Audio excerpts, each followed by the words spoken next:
All right, how's it going? Welcome back to another video here in the series on group theory.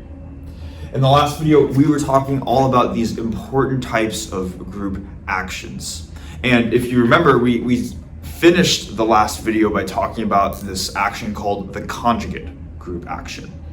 And just as a reminder as to what that is, well, maybe let me first start by saying this. If we have elements that are related to each other through the following equation, C equals BA B inverse, the way that we could describe this is we would say that C and A are conjugate to each other through the element B, where in this case, A, B, and C are all elements of some group. So this is the relation that two elements would be conjugate to each other. And once we introduced what it meant for two elements to be conjugate to each other, we talked about this thing called the conjugate action, where a group will act on itself by conjugation, meaning that if an element of the group G takes in another element of the group X, then the conjugate action is going to be G times X times the inverse of G. And this was our sort of stopping point in the last video. We said, let's just introduce what it means for two elements to be conjugate to each other, as well as this thing called the conjugate action. Now, in this video, we are going to be continuing with this discussion on the conjugate action. Because after all, in the last video, we were talking about how it is an important type of action, but all we've done is simply state what the action is. So we kind of have to fulfill the promise of the last video, which is to state that this is important for some reason. Let's explain why it's important, okay? So that's gonna be kind of the main goal of this video. And I do wanna mention though that it won't just be the main goal of this video, but it will also be the main goal for pretty much the rest of this section and the following section after that. It turns out that the conjugate action is incredibly important when talking about groups, and as we go through the next couple of videos, we're going to slowly see why it is so important. And I think we're really going to reach the peak of that when we get to the next section, leading back to symmetric groups. Okay. But first thing, I don't want to get too far ahead of myself. What we want to do at this point is to say, let's just see what statements we can establish when we are specifically talking about this action right here, the conjugate action. And the first set of concepts that we're going to introduce in this video are what is introduced in the title of the video, which is we're going to be talking about these things called conjugacy classes as well as centralizers. So in order to do that, I'm going to start by writing out the definition for what those are, and then we're going to go through that together.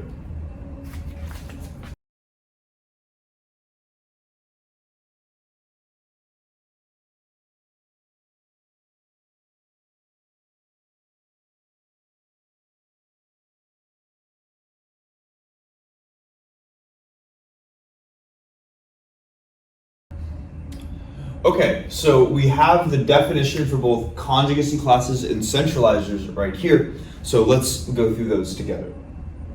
So starting with the conjugacy classes, it says right here that the conjugacy classes are simply going to be the orbits of the conjugate action. And then kind of likewise with centralizers, these things are simply going to be the stabilizers of the conjugate action. And now we kind of have to go back a couple videos and ask ourselves, okay, what are these things called orbits, and what are these things called stabilizers, and this whole thing called the orbit stabilizer theorem, right? And I want to point out what we're doing here, because there are a lot of words and a lot of symbols on the board, but all we're really doing here is we are coming up with these new terms to describe concepts we already know.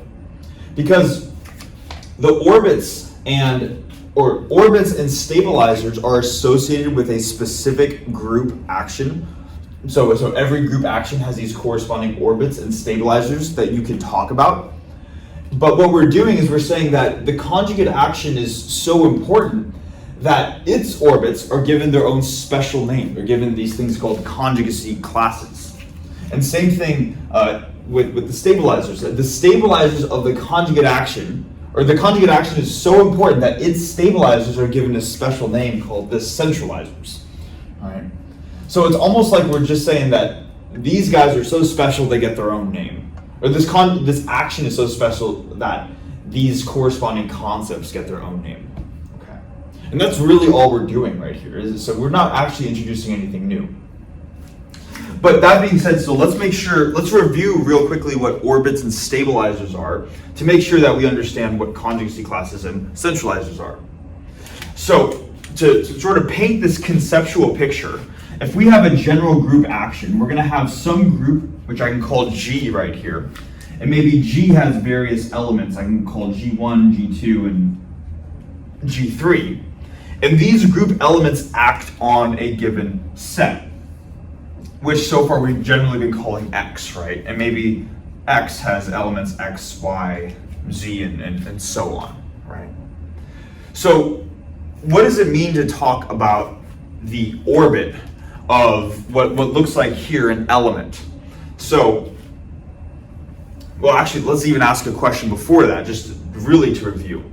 It seems right here that the conjugacy classes are associated with a given element, which means that the orbits of a group action are associated with a given element. Now, if we're going to call that element A, the question I want to ask to you is, are the conjugacy classes of an element, is this element A an element of the group, or is it an element of the set? So maybe take a minute to pause and think about that. Okay, assuming we've paused. Basically, what I'm trying to ask is, I want to include this letter A as an element, but do I write it in the group bubble, or do I write it in the set bubble? And the answer is I would write this in the set bubble.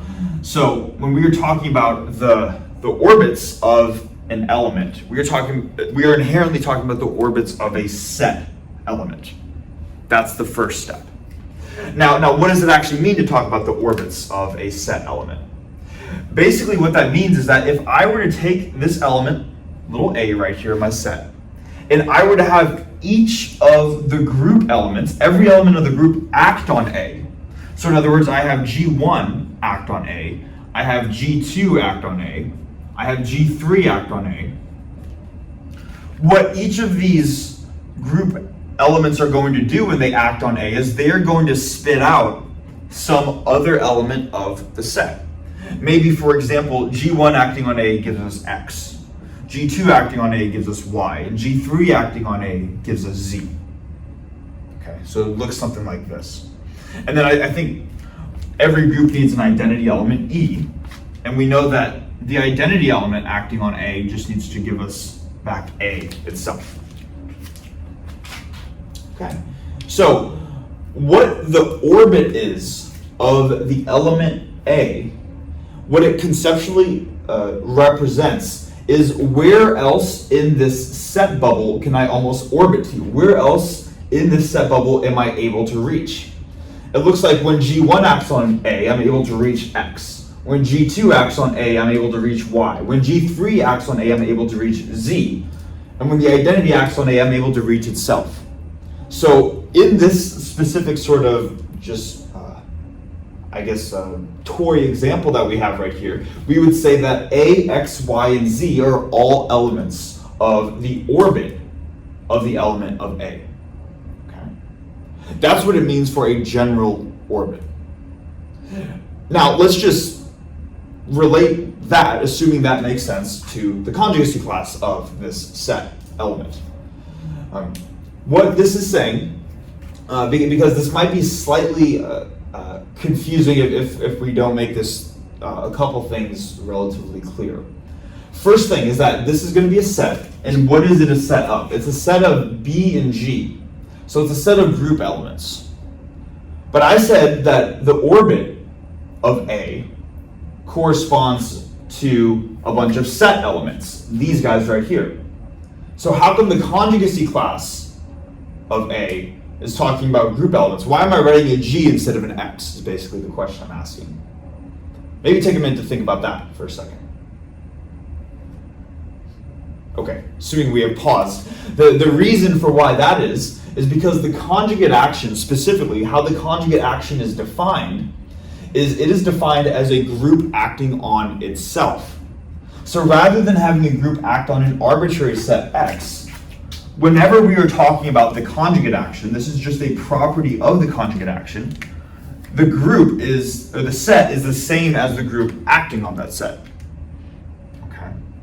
So that is the first property, and that's why we're talking about elements of a group right here. Really, if we want to be general, we would say this is elements of a set, but it just so happens that the set is the group, which is why they write G instead of X. Okay, that's the first thing. Now, again, maybe let me also just write out how the conjugate action performs, even though we've written it in the previous whiteboard. So, if an element of the group takes on, actually, let me even write the letter A, because that's what we have right here. If a general group element acts on A through the conjugate action, it's going to spit out GAG inverse. So what we are saying with this expression right here is it's the set of elements B such that B is equal to GAG inverse. B is equal to the output of when G acts on A.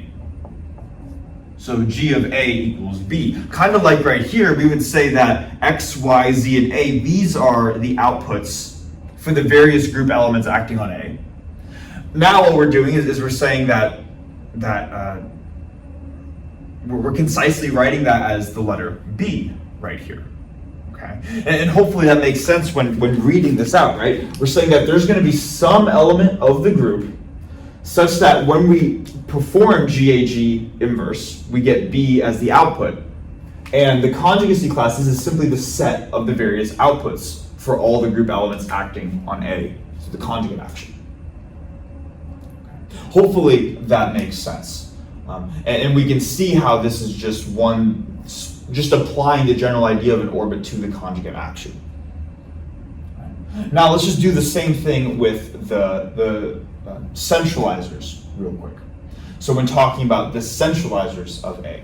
And again, to do that, what I would like to do is to just quickly remind yourselves about what it means to talk about the stabilizers of A. And the stabilizers of A, in the general picture, let me change this back to an X real quick.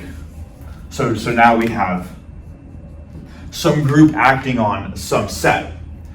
The stabilizer of this set element right here, so the stabilizer of A, is going to, rather than be a set of set elements, it's going to be a set of group elements. And it asks the question, which group elements keep A, in a sense, stable? Or in other words, which group elements keep A fixed? What I mean by that is let's say, for example, that I have just an arbitrary G like this.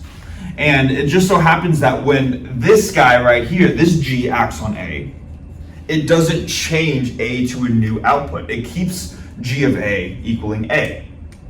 The identity element is another example of a group element that will always do this. E of A is going to equal A.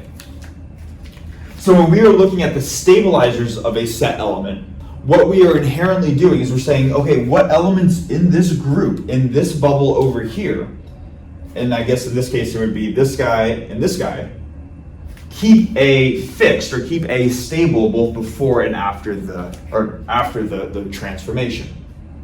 So that's what that means conceptually. Now let's just relate that to, rather than just an arbitrary action, let's relate that to the conjugate action and see that's what the centralizer's definition is. So this is how we can write out the centralizer of a set element. And we see that it is the set of group elements, the set of elements in this bubble, that when they act on A, maybe let's be real specific and almost just write this again. When these group elements act on A by the conjugate action, so it gives us GAG inverse, that just happens that this output is the exact same thing as the letter A, or the variable A by itself. Right? So hopefully we see that this is just one specific instance of the overall general concept of the stabilizer. Now, that is one way of thinking about the centralizer of an associated element. I think another way that when we're talking about the conjugate action in specific, that it can be useful to think about is to say, let's look at this equation right here, G inverse equals A, and just multiply G on the right on both sides of the equation. When we do that, we get G inverse and then a factor of G equals A and then a factor of G. The G inverse G's cancel, and what we're left with is GA equals AG.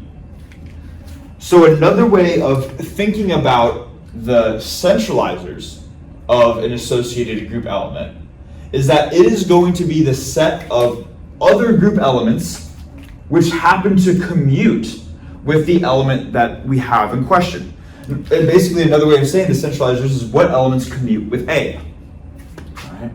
And that is a statement that we can only make when we are talking about the conjugate action, because it just so happens that the conjugate action has this form. If we're talking about the left regular action, then its stabilizers are not going to have that conceptual property. But because we're talking about a conjugate action, we can talk specifically about centralizers, and we can think of centralizers as a set of group elements that commute with the input element. Hopefully all that makes sense, right?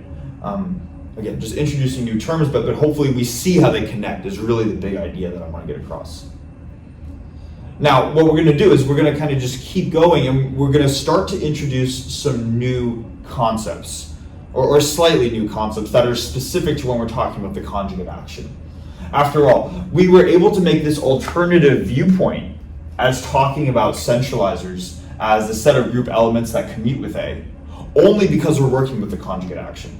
So it turns out we can kind of extend off of that idea to talk about something called the center of an associated group.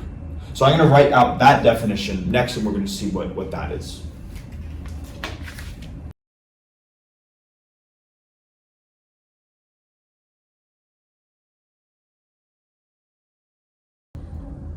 All right, so now onto this thing called the center of a group.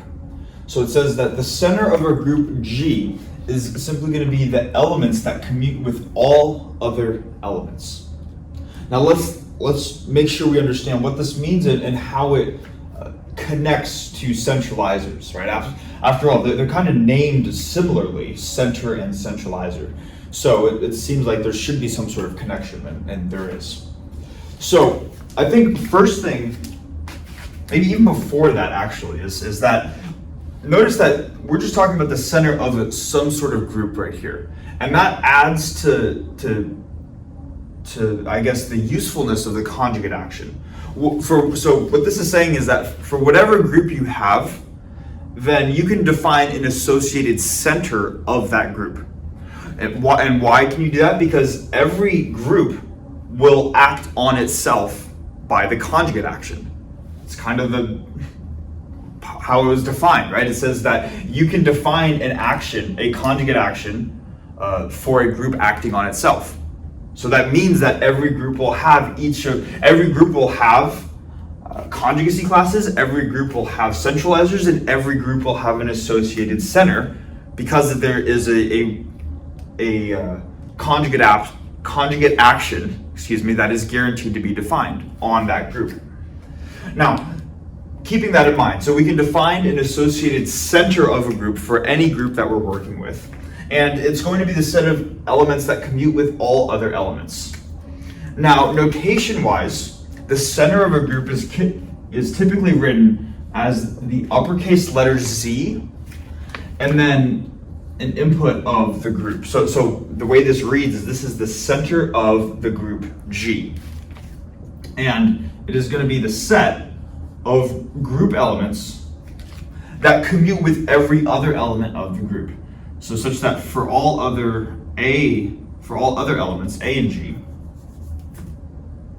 we're going to have that G of A equals, or G times A equals A times G.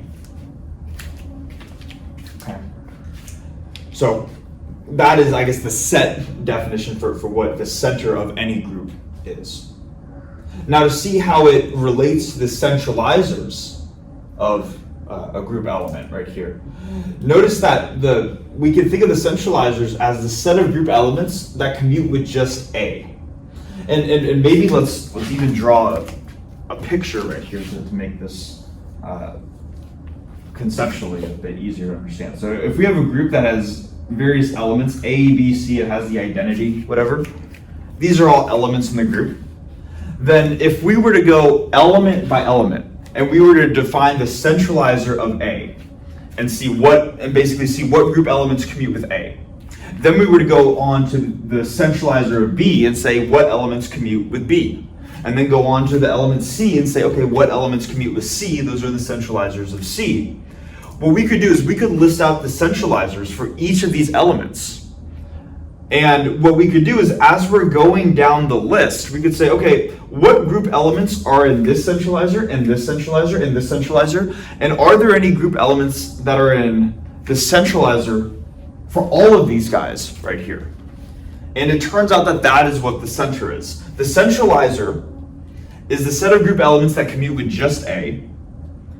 The center is the set of group elements that commute with not just one element, but all the elements of the group. So if you have an element that is in every single centralizer, that element then gets elevated, or it belongs to this special class, and it belongs to the center of the group.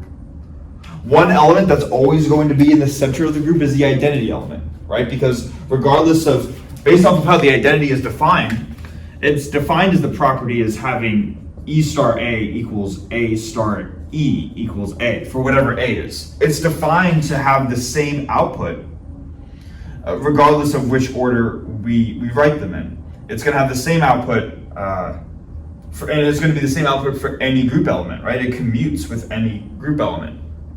So the identity element is always going to be an element of the center of any associated group. Okay? Hopefully that makes sense, that it's like the elements that are special enough to be in every single centralizer get elevated, and now they're in this exclusive group called the center of the group.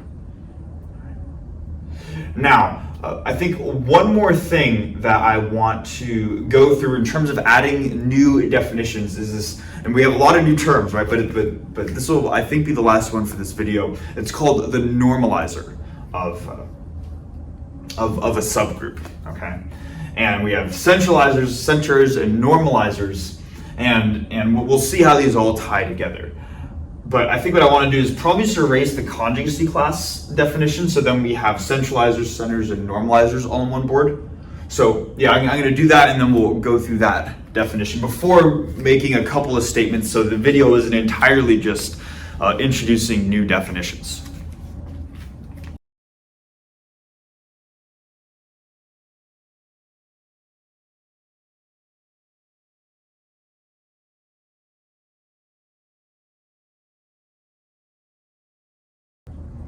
Okay, so we're at the last definition now, at least for this video, before we move on to a couple of statements. So almost there in terms of new phrases. But this thing right here is called the normalizer of a subgroup. And I wanted to leave it up with the centralizers as well as the center of a group, because there's quite a few connections. I think it's easy to see the connection between the three. But at least just going through the definition, it says that the normalizer of a subgroup, so if we have a group G and a subgroup H, is simply going to be the stabilizer of the group conjugate action being applied to this subgroup right here. So to actually make sense of that, if we look at the centralizers right here, the centralizers is going to be the set of group elements that commute with A. The center of a group is going to be the set of group elements that commute with everything in the group. And then for the normalizer, we could probably just write this right here. The normalizer is just going to be the set of group elements that commute with the entire subgroup H. So GH equals HG. And when you write it like this, you see that it also is saying that the left coset of H is equal to the right coset of H. And when we hear that left cosets and right cosets are equal, hopefully that starts to ring in our heads the idea of normal subgroups. Because after all, when we were doing this a while back and we were talking about Lagrange's theorem, we had to introduce these ideas, the notion of left cosets. And part of what that discussion was to say, well, sometimes the left cosets and sometimes the right cosets are not equal to each other. So we want to look at the special cases where the left cosets and right cosets are equal to each other. And those cases tend to be when we, and that's where we introduce normal subgroups, right? So hopefully we see that normal subgroups naturally, once we make this definition right here, they start to naturally creep into this whole discussion on conjugacy classes, centralizers, and all that stuff. So what I want to do now is assuming that this makes sense, is I want to erase from here down, and then we're going to start to prove some statements and start to just see that once we've introduced these definitions that all stem from the conjugate action, what additional statements can we make, and what can we understand, or how can we start to understand further structure of a given group? So I'm going to do that now, and then we'll proceed with proving things after. Okay, so I was thinking of proving some things, and we'll get to proving some things, but I honestly don't remember if I misspoke at all earlier, and even if I did not misspeak, I want to make a subtle but important distinction that can be a bit confusing when we first learn about the normalizer of a subgroup, okay? So there's this idea of the normalizer of a subgroup, n sub g of h, but we could also talk about the centralizer of a subgroup. Typically, when we've talked about the centralizer, we've talked about the centralizer of an element, right? And this would represent the set of group elements which commute with A. We could replace A though with an overall subgroup H, like this. And this quantity is not the same as this quantity. And I don't know if I misspoke, and I really try to make an effort to not misspeak, even though I'm not perfect. But let me explain what this is and why it is not necessarily the same as this. So first of all, the centralizer of a subgroup is going to be the set of group elements such that for all elements in the subgroup, for all H and H, we're going to have GH equals HG. All right. So this would be the centralizer of a subgroup, and this would be the normalizer of a subgroup. Now, to see why this is different than this, there's like these subtle distinctions, but they are important because these are not necessarily going to be the same objects. And there are cases where you could look at the symmetric group to show that they're like probably a relatively straightforward counterexample to show that they're not the same. But what the centralizer of a subgroup is saying is that it's going to be the set of group elements that commute with every element in the subgroup, H. The normalizer is simply saying that the left coset is equal to the right coset. Or in other words, if you took G, so let's do this here. If you took G and multiplied it on the left by all of the elements in your subgroup, then that is going to equal G multiplied on the right by all of your elements in the subgroup. It's kind of like saying, and I think it's best explained with an analogy. Let's say that you have two summations, maybe going from n equals, or let's do this, from like k equals 1 to n, and maybe the summation is a sub k x sub k, and then you have another summation going from k equals 1 to n of b sub k y sub k. Okay, hang with me for a second. If I explain this correctly or clearly, hopefully this will connect all the dots. So what the normalizer is saying is that this overall, like, it's kind of like saying this overall summation is equal to this overall summation right here. In other words, if you summed up these n terms right here, and you summed up these n terms right here, got a single value on the left-hand side, a single value on the right-hand side, you're going to get the same thing. That's kind of like what the normalizer is saying. If you multiply g on the left or the right by all elements of H, the overall object, the overall coset is the same. What the centralizer is saying is it's making almost a stricter claim. It's saying that inherently this is going to be true, but in addition to that, if you go element by element, they're going to be the same. So with the centralizer, with this picture of two summations, that would be like saying a1x1 is equal to b1y1, and then a2x2 is equal to b2y2. And if you go term by term, each of them are going to match up. But as you can probably imagine, there are some cases where you have two different summations, where maybe if you go term by term, they're not going to match up, but when you add them up all together, they end up matching up. So in other words, there are going to be cases where sometimes elements are going to be in, and what we'll see is sometimes elements will be in the normalizer, but not the centralizer of a given subgroup. Okay, and that's that subtle but still important distinction. And I don't know if I misspoke, but this is what I was trying to say before the last cut in the video. Anyways, assuming that makes sense, just a point that is, I think, important to make. Now let's actually go on to proving things. Okay, so the first thing that I want to prove, and the first thing that we can establish, is that this normalizer of a subgroup, so n sub g of H, is inherently going to be a subgroup of the overall group. All right? So that's going to be the first claim that we make. Because right now, the normalizer of a subgroup is just an arbitrary set of group elements. Well, it turns out this set of group elements also forms a subgroup. Okay. So in order to do that, there are different ways that you can show something's a subgroup.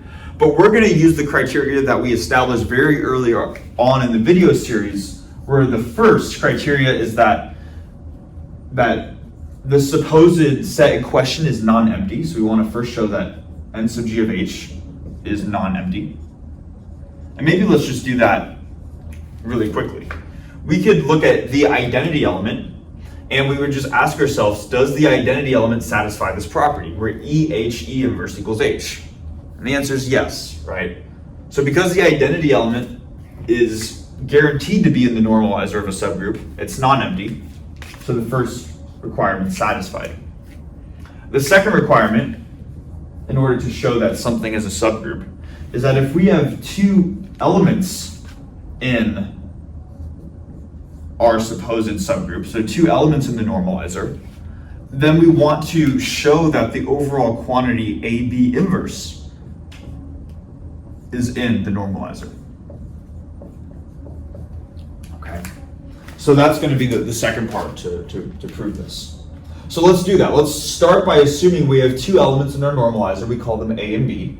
So what does that mean? If A is in the normalizer, then we know that I could replace the letter G here with the letter A, and this condition is going to be true. So I know that A inverse equals H. Okay. Same thing with B. So then I know that B inverse is equal to H. What I would like to show, so we're assuming these are true, right? Now I would like to show that the overall quantity AB inverse is in the normalizer. So I would like to show ideally that if AB inverse, let's do this, if AB inverse is in the normalizer, I would like to show that this quantity times H times the inverse of AB inverse is equal to H. So now let's just work through this equation, assuming these are true, and we'll show that the equation is valid. So to do this, I can write this as AB inverse H, same starting three symbols, and then we're just going to manipulate this slightly. So hopefully we know that taking the inverse of a product works like this. So AB inverse is the same as B inverse A inverse. So we would first need to take the inverse of B inverse, and the inverse of an inverse is just itself, right? So that's just B. And then after that we have A inverse. And we want to see if that equals H. Maybe I'll put a question mark because we don't know that they're equal right now. So this is true, and what I'm going to now do is because this is groups are associative, I can put the parentheses wherever I want. So I'm going to put them around this quantity B inverse HB. Now I know that BHB inverse equals H, so all I would have to do, let me write this condition over here real quick. So I'm going to have BHB inverse equals H. Hopefully you can see that if this is true, then B inverse HB also needs to equal H. But if not, we'll go through it really quickly. We'll multiply on the left by B inverse, then we have BHB inverse, and then we'll multiply on the right by B. And then same thing with the right-hand side. We multiply on the left by B inverse, and then on the right by B. B inverse B cancels, B inverse B cancels, and then we're left with H equals B inverse HB. So that tells us something, right? B inverse HB needs to be the exact same thing as H. So I can replace this term in parentheses simply with H. And what I'm left with is AHA inverse equals H. And we know that has to be true because this was one of our starting assumptions. So therefore, if these two are in the normalizer, then we just showed that the quantity AB inverse is in the normalizer. Therefore, both requirements are satisfied, meaning that we have now automatically found a new subgroup of a given group. If you have a group, you automatically know that its normalizer is going to be a subgroup. Okay, so first result that we're going to show. We're going to keep going with this, and I'm probably just going to erase maybe this part of the board, and then we're going to keep proving things from there on out.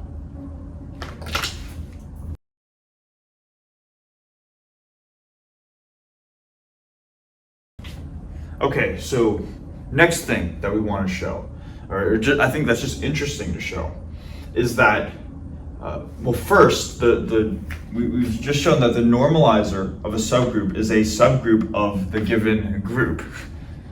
You're able to follow that. But then also, not only, we can extend this picture out this way too. Not only can we say that H, the original subgroup, it's not just a subgroup of G, we're going to show that it's a subgroup of the normalizer.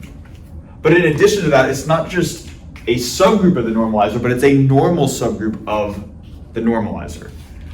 And hence why we start to see why we have this name, normalizer. There's this inherent connection with normal subgroups. Maybe let's just first show that H is going to be a subgroup of the normalizer. And to do this, we already know H is a group in itself. We're provided that H is a subgroup of G, right?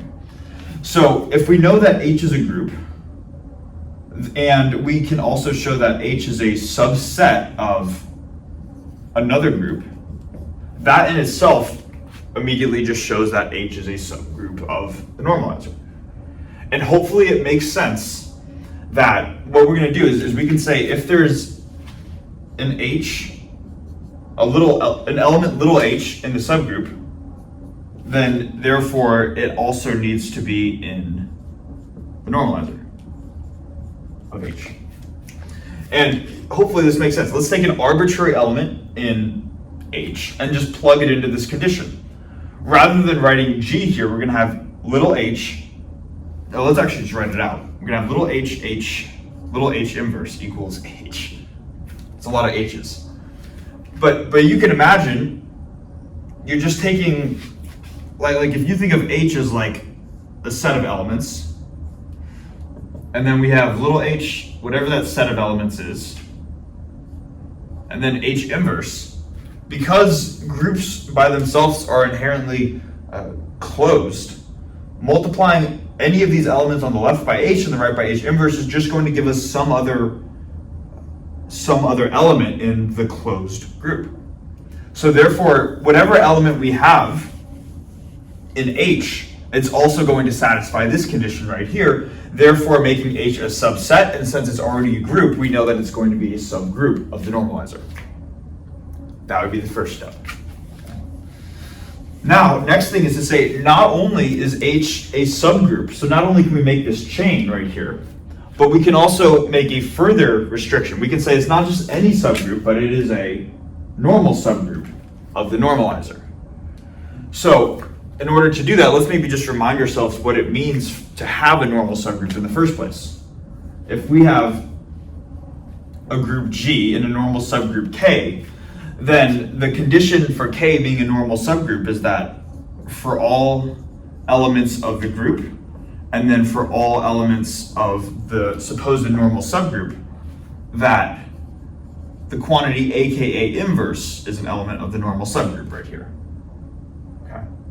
So then let's just replace this general notation with the respective symbols here. So rather than, let's do this. Rather than, this is the general notation, this is the specific example we're going to apply. So rather than the general group, we're going to have the normalizer. So for all A in the normalizer of H, and then for all K in H, like this. Then aka inverse also needs to be in H. And let's see if this actually makes sense. So basically what we're doing here is it's actually it's very similar just to the definition of the normalizer. And let me just replace A with G to really relate this right here. It's getting a little messy, but we have G, K, G inverse, like this. So if we were to think back to the definition of the normalizer, that's going to be the set of group elements such that when we have G times the subgroup times the inverse, we get the subgroup back, this overall object right here. Now what we're doing is we're saying, let's just look at a single, rather than the entire subgroup H, let's look at a single element, little k in H. And actually maybe to be even more, let's do this. Sorry for the constant change of symbols. The idea is to make it more conceptually easier with the change of symbols. So we have for any group element in the normalizer little g, for every group element in the subgroup little h, this quantity should be in H. Hopefully that makes sense, because these outer elements, G and G inverse, already satisfy that if you apply the entire subgroup, this condition is true. What we're doing now is we're saying, rather than taking the entire subgroup H, let's just take a single element, little h. We are not, I want to be clear here, we are not saying that GH, G inverse is equal to little h. That is not the condition specified by a normal subgroup. All we are doing is we're saying that it's in H. And then and that has to be true, right? We know if we were to take all of the H elements, all of the subgroup elements, apply this condition, we're going to get the overall subgroup. That means that if we take one of these elements, one of the elements in the subgroup, then that needs to correspond to one of the elements in H. I don't know if I'm over-explaining this to the point where it's more confusing. But I hope this condition makes sense. I hope that even if the words are convoluting it slightly, and I'm sorry if they are, that this condition, it makes sense to you that this condition is valid and is true.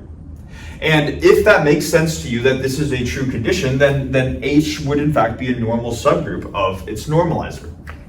So then the overall chain, like this structure that we've been developing right here, shows that we have found, given any group, we found a subgroup, and then we found another subgroup that is normal to this subgroup right here. And I want to maybe just take a minute to think about how interesting that can be. Because if we remembered in the very beginning of all this, when we just introduced the normalizer, we had a group G and an arbitrary subgroup H. Notice that H does not need to be normal in G. We're not saying here, it's very possible that H is not a normal subgroup of G. We are not requiring that to be true. But what we have just done with the normalizer is that we have found a kind of like an intermediate group in between the two. And even if H doesn't need to be normal in G, it is in fact normal in its normalizer. This is, and hopefully the name starts to make sense. This is, the normalizer is the group that makes H normal. H is normal in this guy, even if it's not normal in this guy, right here. And hence the name, right? It also turns out too, and I think I'm not gonna show this because I'm not sure how long the video is going, admittedly, and I don't want this to run on too long. But you could also show that not only is H normal in the normalizer, but the normalizer is the largest subgroup in which H is normal.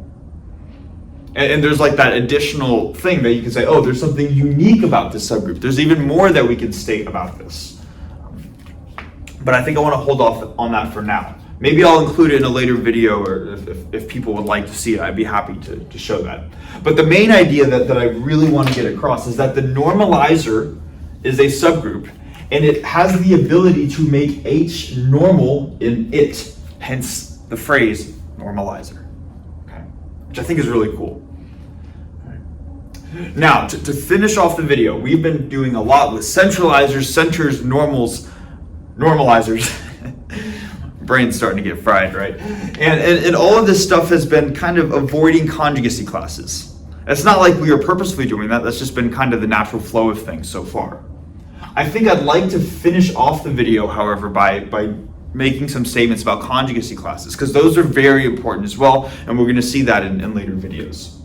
So I'm going to erase the board, I think, completely, and then we're going to finish out the video with some statements regarding conjugacy classes.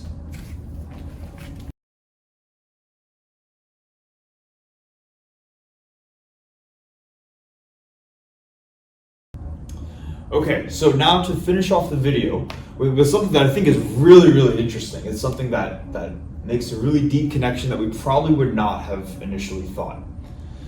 Here's the claim. It says that normal subgroups are exactly the subgroups which are unions of conjugacy classes. So what this is telling us is that if we wanted to find a normal subgroup of a given group, one way to do that is to just go through the direct definition of what it means to be a normal subgroup. Maybe we'll write this out. So if we have K is a normal subgroup of G, then for all A in the normal subgroup, for all G in G, we're going to have that GAG inverse is in the normal subgroup, right? That's one way that you could go about checking if a subgroup is normal or not. What this is claiming is there is an alternative method to doing that. An alternative method to doing that is to just take unions of conjugacy classes, and that has to be the exact same set of elements as your starting normal subgroup. So it's an alternative way of finding these special subgroups. And this is really important too, because when we want to use important theorems like the isomorphism theorems, or theorem, I guess, we know that the kernel of a homomorphism is going to be a normal subgroup. So there are a lot of really deep connections that you can make, and a lot of interesting statements that you can make once you've established what a normal, or once you're able to find normal subgroups. This allows it to be very easy to compute quotient groups and stuff like that. Okay. So let's go through proving this. Let's show that normal subgroups are in fact unions of conjugacy classes. And I think what I want to do, just to make sure that we have this at our disposal, top line is going to be the definition for a normal subgroup, and then the next I'm just going to write out what we had as the definition for the conjugacy class of a group element A. So this would be the set of group elements B and G, such that there exists another group element where B equals GAG inverse, like this. Okay. Now, the way that we're gonna do this, whoops, is we're gonna first say, like, let's suppose we have a set of group elements, and we want to say if that set of group elements is a normal subgroup, then in turn it is a union of conjugacy classes. And then we're just going to do the opposite. Then we're going to start by saying, let's suppose we have a union of conjugacy classes. Let's show that that union is in fact normal in G. Okay. It doesn't matter which way we go first, but we can start by saying, let's suppose that we have a normal subgroup, so a subgroup along this condition right here. The first thing that we should realize, and kind of the first step, is to see that the conjugacy class of an element of a normal subgroup, so CCL of A, is inherently going to be a subset of the normal subgroup. So this is the first thing that we want to establish. And to see this, basically what we're going to do is we're going to say if there's an element in here, then there has to be an element in here. So let's go through that logic. If there is an element in here, that tells us that there is an element of the form GAG inverse, where G is just some arbitrary group element, and A is specifically going to be the element in the normal subgroup. Notice that I have CCL of A here, and then I have for all A in the normal subgroup here.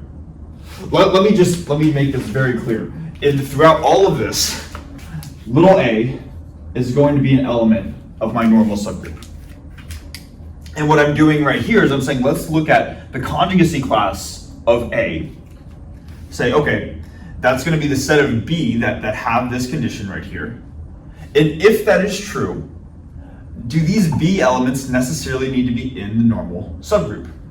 And hopefully we can see that the answer to that question is yes, right? Because if the elements in the conjugacy class have this GAG inverse structure, by definition of the normal subgroup K says that no matter what element we have in the normal subgroup, no matter what we pick for A, no matter what we pick for G, any element of this structure, of this form, GAG inverse, will be in K.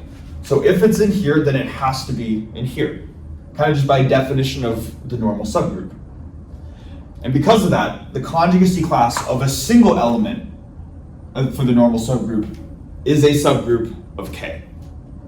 Now, you could ask yourself then, well, maybe if we were to draw this out visually, maybe this big guy is K and maybe this smaller circle is CCL of A. How would I go about finding the other elements within K? And the idea is that you found this set of elements by taking the conjugacy class of just A. But there are other elements in big K, obviously, right? Like there's also like little k, this guy's in here. And you could take the conjugacy class of little k, and because, and then you'd also have that CCL of little k is a subset of big K. And you could keep doing this, and because A is such a general element, what we're saying is that if you were to take the conjugacy class of any element in K, that is guaranteed to be a subset of K. So CCL of A is a subset of K. CCL of K is a subset of K. If I called an element Q, then CCL of Q is a subset of K. And eventually, you could run through all the possible elements in K. Or in other words, you could take this conjugacy class, this conjugacy class, this conjugacy class, and you would get that that's the overall subgroup K. Or in other words, K is going to be the union of all A and K, CCL of A, like this. All right, and maybe to explicitly see why this is clear too, what we can do is we can say that, let's do this. This might be helpful. We know that A by itself is in the conjugacy class of A. And why do we know that? Because the conjugacy class of A is like what possible values can A orbit to under the conjugate action. So one of those possible values is when the group element G here is the identity. So we get E inverse, or just A by itself. So we know every element belongs to its own conjugacy class. Kind of like, which makes sense, every element belongs to its own orbit.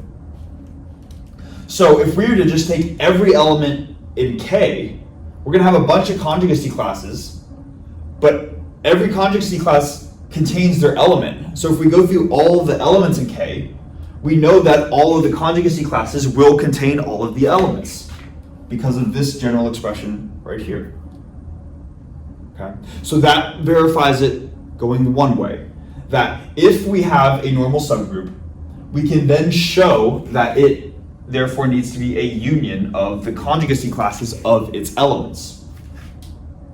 Okay, so that would be the first part. Then we just reverse this and say, let's now start with the right-hand side of this equation. This is supposed to be like the union sign, like the big cup. And let's say we have this subgroup that happens to be a union of conjugacy classes. We then want to ask ourselves, is this union of conjugacy classes right here, in fact, normal? And to do that, we would kind of just go through the definition of what it means to be a normal subgroup. Okay, and here's why. Basically, because we're going through all elements in K, well, let me take one step back. We want to see if this condition is satisfied, this top line right here, right? And in this top line, the starting condition is to say, we're going to look at all elements in K. We ask, does this contain all elements in K? The answer is yes. We are inherently taking the union of all elements in K, or the union of all conjugacy classes of the elements in K, and every conjugacy class contains the elements, or its own element. So what that tells us is that this inherently will contain all elements in K. So we say, okay, this condition will not impose a problem. Then we move on to this condition right here. If we go through all general group elements, well, let's think about what are contained in the conjugacy classes of A. The conjugacy classes of A are just everywhere where A could orbit to when acted on by an arbitrary group element. So we are inherently taking into account all possible group elements right here when we imply this condition right here. In other words, this is guaranteed to say that for whatever group element we're working with, whatever element is starting in this set, it needs to be an element of the normal subgroup. You can kind of just reverse the process and show that this definition is satisfied. And because of that, the statement goes both ways, and then you end up getting that the normal subgroups of a group are exactly the subgroups which are unions of conjugacy classes. All right. Whoops. It's a mouthful, and I hope that's still clear. I think the main idea that I want to get across conceptually is that this proposition alone provides an alternative method for finding normal subgroups. You can just take unions of conjugacy classes, and that's what your normal subgroup is going to be. All right.